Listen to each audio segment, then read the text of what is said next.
The Cucurbitaceae is a family of vining plants with over 900 recognized species. They're grown in temperate and tropical areas and include pumpkins, squash, gourds, cucumbers, and melons. The Cucurbitaceae have been cultivated since around 3500 BC, and the family ranks among the highest of plant families for number and percentage of species used as human foods.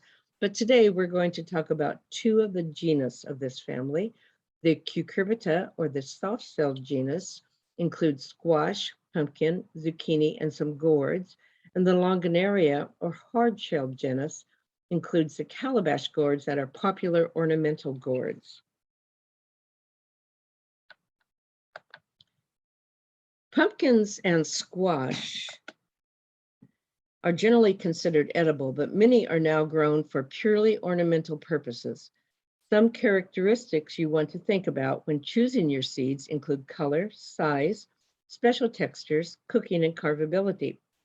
Let's start with size. Consider how and where you plan to use your pumpkins. The miniatures of 3 to 5 inches in diameter are great for indoor displays on tables or on countertops. If you plan to create a porch display, you want to plant a medium or a large pumpkin. And if you're planning a really large display, as we have been prone to do lately, the inches, you want a variety of medium to extra large size pumpkins. The inches listed here refer to the height of the pumpkin. And then of course there are the giants, which can grow to greater than 120 pounds and are exhibited at fairs and pumpkin growing exhibitions. And I hope you all saw the footage from the Portland Zoo of the elephant pumpkin smash, where they were destroying one of these giant pumpkins. It was really cute to watch. If you haven't seen it, you can probably find it on YouTube.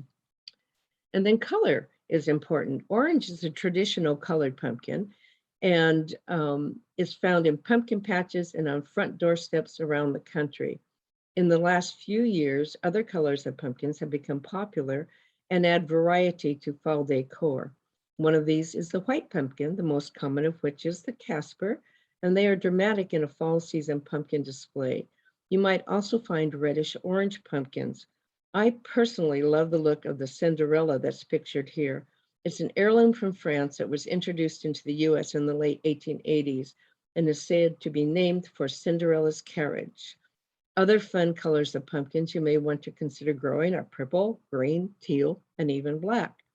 And then textures. Most of the textured pumpkins are hybrids or heirlooms, and they're cultivated for their witchy and goblin-like appearances. They also have great names, such as warty head and textured goblins. When you are choosing pumpkin seeds, you want to consider whether you're going to use them for carving or cooking. And the cooking pumpkins can be cooked and eaten just like any other squash. And a good cooking pumpkin should be in the 10-pound or less size, as the bigger ones tend to be stringy and watery. The Cinderella and the Casper pumpkins that we talked about are both considered good culinary pumpkins. If you're looking for the best for pumpkin pies, consider planting one of the sugar pumpkins. Sugar pumpkins have smooth, textured, bright orange flesh and make mouth-watering pies. I like to cook these pumpkins in the oven, scoop out the flesh, process it in my food processor, and freeze it. The thawed pumpkin makes a beautiful pie. But if you're going for carving, you need to look at a little different pumpkin. A good carving pumpkin is about 10 to 15 pounds. In contrast to the pie or cooking pumpkin, these pumpkins tend to have a pale orange flesh and not very much of it, so they're pretty thin-skinned. A couple of the popular carving pumpkins are jack-o'-lantern and magic lantern. So how do you find out about what a pumpkin is going to do, how you know, what its intended purpose, the size? You read the seed packet. Now, if you're shopping in stores, pick up the seed packet and read it. You've determined what you want your pumpkin for, what kind of pumpkin you're looking for. Make sure you're choosing the correct seeds. And if you're shopping online, you can read the online description. And this is the description for sugar pumpkin from Territorial Seeds. It's the very same information that's found on the seed packet and in the online description. Notice that this seed packet says 100 days to maturity. This means 100 days to maturity, with maturity being defined as the time the gourd or pumpkin can be harvested. And we'll talk more about this when we talk about planting seeds or starts, because the time of maturity of some of the pumpkins and gourds are 75 to more than 100 days, and you want to consider our growing season when you're choosing a pumpkin. So the Cucurbita genus are really fun gourds to grow because the seed packets contain a variety of different shapes, colors, sizes, and textures. You can put the seeds in the ground, and in the fall, you have just a cornucopia of whimsical gourds.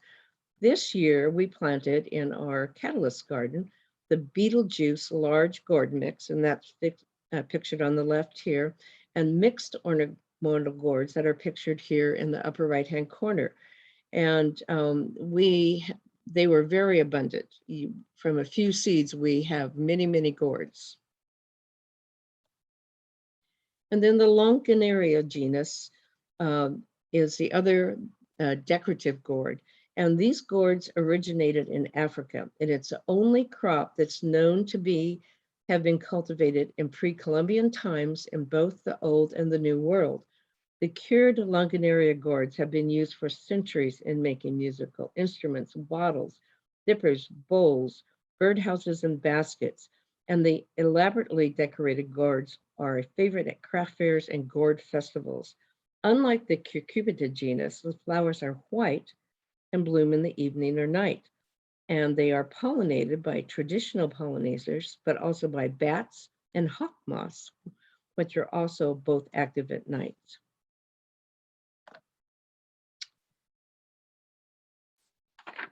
These plants, all of the pumpkins and gourds, grow on long vines that can reach up to 20 feet in length. They need a lot of space and a lot of sun. Don't choose a spot that will be shaded for a large portion of the day. You can plant them alongside a fence or in an area of your garden where they can grow without interfering with other plants. They do best in well-drained soil, organic soil, and you can prepare the soil ahead by mixing in compost a week or so before you put the seeds or seedlings in the ground. Having a good mulch will also help retain water. Gourds and miniature pumpkins can be easily trellised because the upright vines will support their smaller weight. But some of these seeds have a pretty hard protective shell, and the method called scarification is used to make a shallow incision in the shell in order to penetrate the shell, allowing moisture to the seed and enhancing germination. As this picture shows, you expose a small amount of the plant material. You do need to be careful not to cut into the plant material. Let the seeds soak in water for 24 hours before planting them in the garden or starting them inside. And some of the methods of scarification include rubbing the seed gently on sandpaper or a metal file or grater, or using a knife or clippers to nick the edge. If you're going to plant directly in the garden, remember these are heat-loving plants. Do not plant into the ground until the soil is warm enough for most. Sources say 70 degrees and all risk of frost has ended. The hills, if you plant in a hill, it warms up faster than in the flat ground. And so you want to form a small mound of dirt and then plant 2 or 3 seeds in this mound. The time to maturity is counted from the day the seeds start to germinate. You could also start seeds inside, although most pumpkins and the Cucurbita genus can easily be planted directly in the ground. Starting seeds inside 3 to 4 weeks before the last frost ensures that you have viable seeds and a strong, healthy start to life. Germination should occur in a sunny location with a temperature of 60 to 65 degrees and keep them well watered. And this is very important. Before starting them inside, be sure to read the seed package. One of the pumpkins that we planted in the catalyst garden advised against starting inside. Also, the roots of pumpkins and squash are really easily disturbed. So it's best to plant them in a peat or paper pot that you can plant directly in the garden.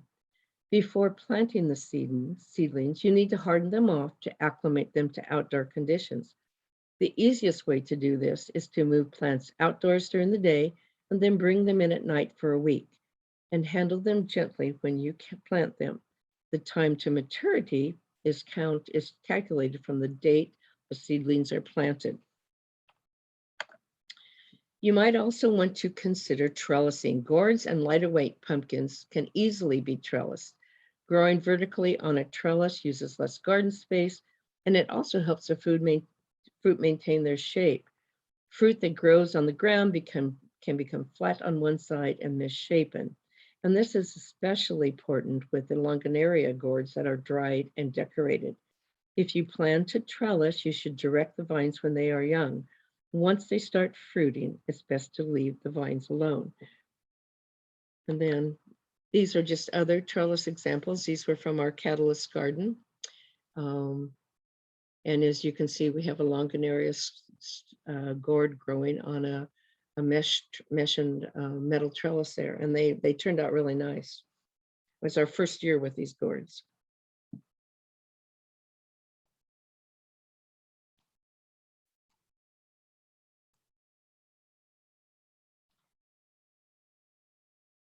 The pumpkins and gourds aren't necessarily difficult to maintain, but they do have some requirements. You start with rich, good soil to begin with, and you can apply an all-purpose vegetable fertilizer during the growing period.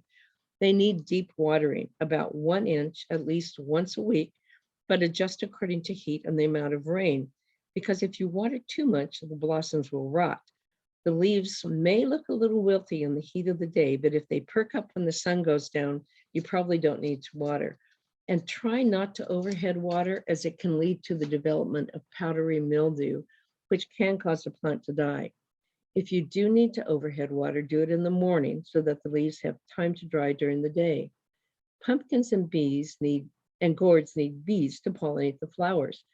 Planting pollinator flowers in your garden or set up a mason bee house.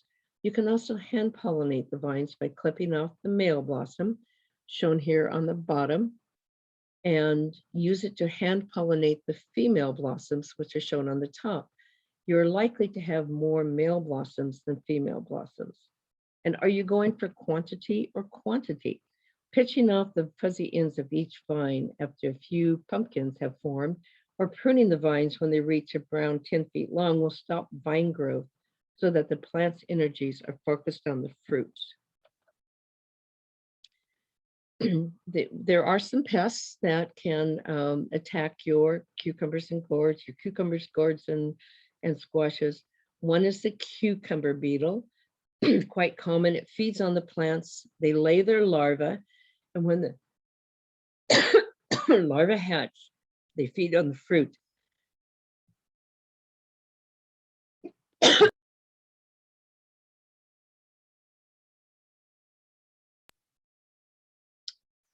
Beetles can also carry the bacteria that causes bacterial wilt. Although it is not as common as in cucumbers and melons, bacterial wilt can occur in pumpkins.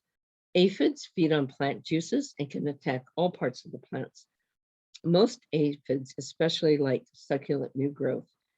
Powdery mildew is a fungal disease that affects a variety of plants.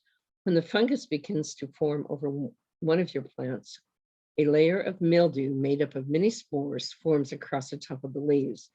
These spores are then carried to other plants by the wind. Powdery mildew can slow down the growth of your plant, and if the infection is severe, will reduce fruit yield and quality. Blossom end rot appears as a brown rotting area beginning on the blossom end of the fruit. It will work its way up the fruit if left unchecked, and this is caused by a lack of calcium in the soil or the overuse of nitrogen. The best way to prevent disease is to practice good gardening techniques, as I've described. And if you have concerns, contact the WSU Master Gardener Plant Clinic for help with diagnosis and treatment. And you can visit or call the clinic at Mason County Extension Office. You can bring in a sample, and on Mondays, we are there between noon and 3. And then, of course, all your hard work what we want to do is harvest. And these are pumpkins that were harvested from our catalyst garden this year. And many of the pumpkins change color as they develop, and color is locked in at the time of harvest. So don't expect an immature pumpkin to change color after it's picked. Use shears to cut the pumpkin stem from the vine. Leave a few inches of the stem intact. Dry and withering vines are another indication pumpkins are ready to harvest. Make sure they're sufficiently hard if you plan to store them. Nicks, gouges, bruise, and damage to the pumpkin skin invites rot and disease, so be careful not to nick them or bruise them when you're collecting them. Harvest when they develop their full color, and be sure to check your seed fat packet to help determine when to harvest. And thank you, and I'm going to turn this program over now back to Kitty.